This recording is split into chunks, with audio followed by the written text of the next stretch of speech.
Sel, satu kata yang memiliki banyak fungsi. Sama seperti rumah yang dibangun dan disusun oleh bebatuan, tubuh makhluk hidup juga tersusun dari sel. Sel dibedakan menjadi dua.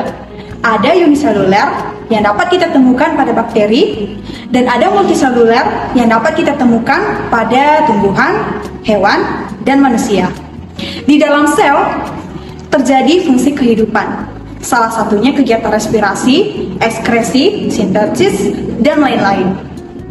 Nah, kira-kira teman-teman bertanya atau pernah berpikir nggak sih bagaimana sel bisa ditemukan dan bagaimana proses perkembangan teori sel ini?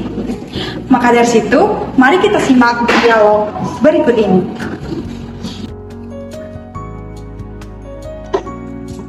Hai, aku Roberto. Sudah berulang kali aku meneliti tentang struktur gabus dari botol ini. Dan hasilnya selalu sama. Rongga gabusnya kosong, berbentuk segi enam, dan mirip dengan kamar kecil. Aku namain ini apa ya? Ya, sel.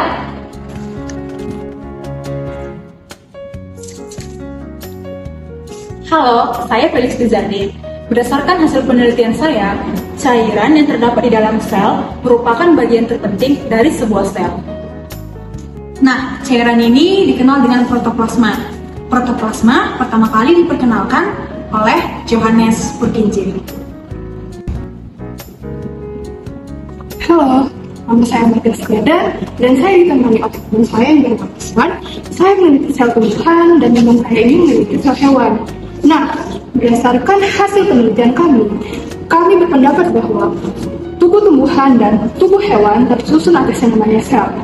Maka, atas dasar itu, kami menyatakan bahwa sel merupakan unit struktural makhluk hidup. Jadi, setiap tubuh tumbuhan tersusun atas yang namanya sel. Perkenalkan, saya Maxku. Menurut saya, protoplasma selain merupakan struktur dasar makhluk hidup, juga merupakan bagian penting dari sel. Dalam bagian inilah seluruh proses hidup berlangsung. Jadi, sel bukan hanya sekedar penyusun, tetapi juga merupakan kesatuan atau unit fungsional kehidupan. Hai, nama saya Rudolf Deko. Kalau pendapat saya, setiap sel berasal dari sel sebelumnya atau omniselula excelula. Berdasarkan pernyataan saya ini, berarti sel-sel yang menyusun tubuh makhluk hidup bersel banyak berasal dari sel sebelumnya dan bukan dari benda mati.